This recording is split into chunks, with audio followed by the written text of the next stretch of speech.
मंडळी, तरुण मुलांचे लग्न होत नसल्याची समस्या दिवसेंदिवस गंभीर होतीये. घटलेली मुलींची संख्या आणि मुलींच्या वाढलेल्या अपेक्षा यामुळे विशेषतः ग्रामीण भागातील परिस्थिती विदारक बनत चालली आहे. अशात जर मित्र नातेवाईकांनी एखाद्या लग्नाळू मुलाला डिवचलं म्हणजे यंदा तरी बुंदी खाऊ घालतोस की नाही असं विचारलं तर त्याच्या तळपायाची आग मस्तकात जाते आणि मग तो मुलगा काहीतरी खटाटोप करून लग्न जुळवण्याच्या तयारीला लागतो. दरम्यान अशा काही घटनांमध्ये लग्नही होत आहेत, पण त्या मुलाची फसवणूक होते. त्याच्या संसाराचं स्वप्न अगदी 4-8 दिवसातच धुळीस मिळतंय. आता हे सांगण्याचं कारण म्हणजे सोलापूरच्या मंगळवेढा तालुक्यातील एका तरुणाच्या आयुष्याचा मोठा खेळ झालाय. मुलगी मराठा समाजाचीच आहे आणि अत्यंत गरीब घरची आहे असं सांगून एका एजंट बाईनं मुलाच्या घरच्यांकडून तब्बल 2,70,000 रुपये उकळले.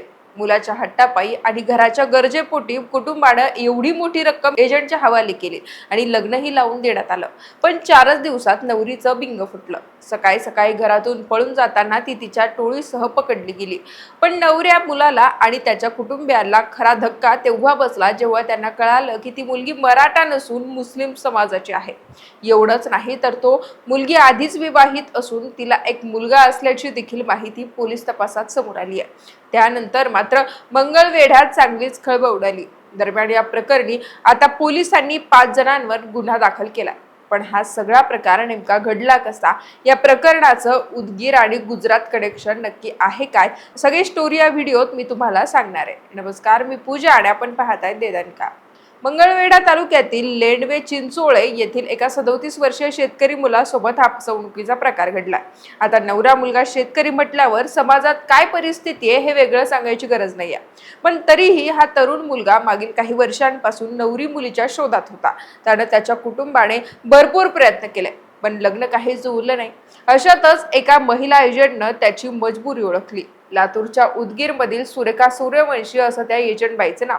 तिने त्या 37 वर्षीय नवरदेव मुलाला आपल्या जाळ्यात अडकवलं.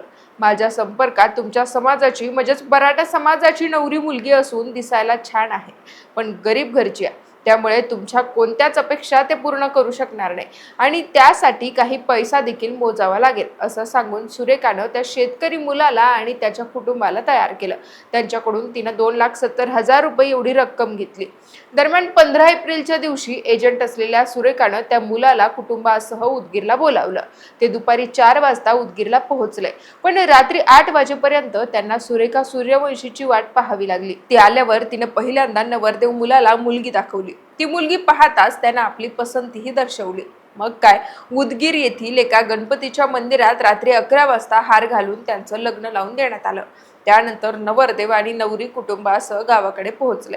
पुढे 4 दिवसांनी 19 एप्रिलला गावाकडे देखील थाटामाटात लग्न लावण्यात आलं.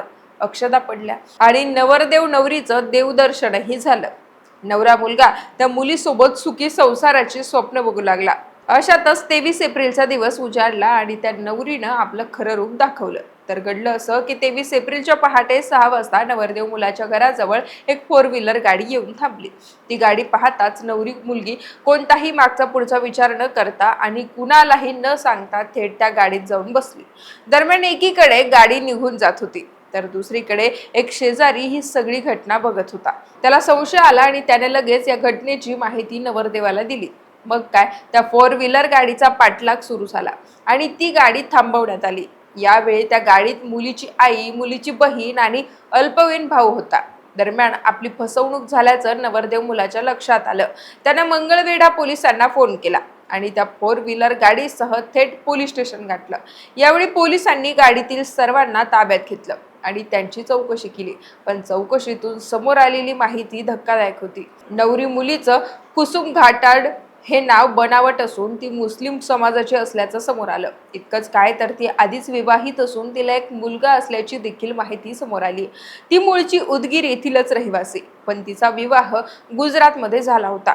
तिकडे तिच्या पतीचा अपघातात मृत्यू झाल्याची माहिती तिने पोलिसांना दिली.